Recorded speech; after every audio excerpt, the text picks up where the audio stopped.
ఏం చూసుకొని 100 కోట్లకు పైగా జగ్గారెడ్డి అప్పు చేయగలడు, చేస్తాడు.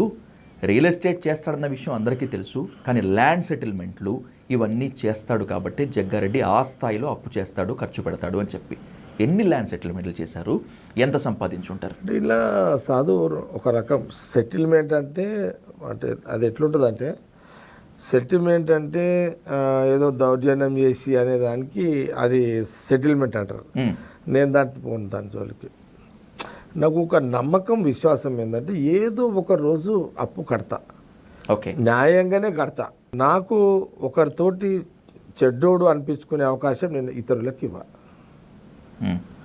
నా జీవితంలో ఇగోయిన చెడ్డోడు, ఈయన దౌర్జన్యం చేస్తాడు, డబ్బుల కోసము ఇట్లా అడుగుతాడు, నా జీవితం మొత్తం ఎవరికి అలాంటి అవకాశం ఇవ్వలే.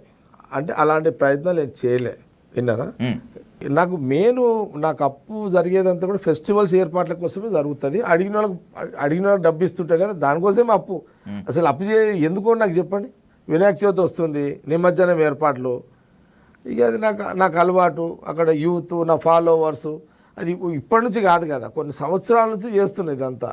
కానీ ఓవరాల్గా ఏంటంటే ఇది ఎట్లా నడిపిస్తున్నాం అని అంటే, ఇది ఒక అందుకు నా పుట్టుకంటే నాకు నేను అనుకుంటా ఒకసారి, మా అమ్మ నాయన ఇది ఒక ఏమి లేకుండా అప్పించేటోడు కూడా ₹1,00,000 10,000 సంతకాలు తీసుకునే కాలం.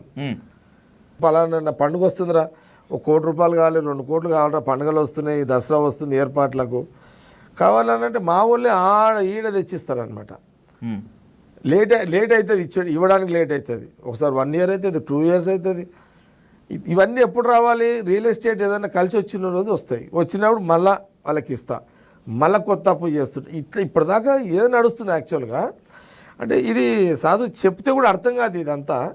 ఇదంతా తికమక కన్ఫ్యూజ్ ఉంటుంది.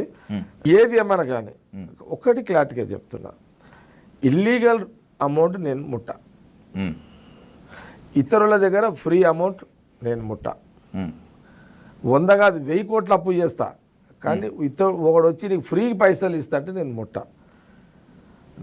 ఇట్లా కష్టం లేకుండా డబ్బు సంపాదించాలనేది నా డిక్షనరీలో లేదు. ఇంకా 10 ఏళ్ళు అప్పు చేయడానికి రాజకీయం చేస్తా. నాకు రాజకీయం అనేది ఒక ఛాలెంజ్, నాకు గేమ్ అది కాదు.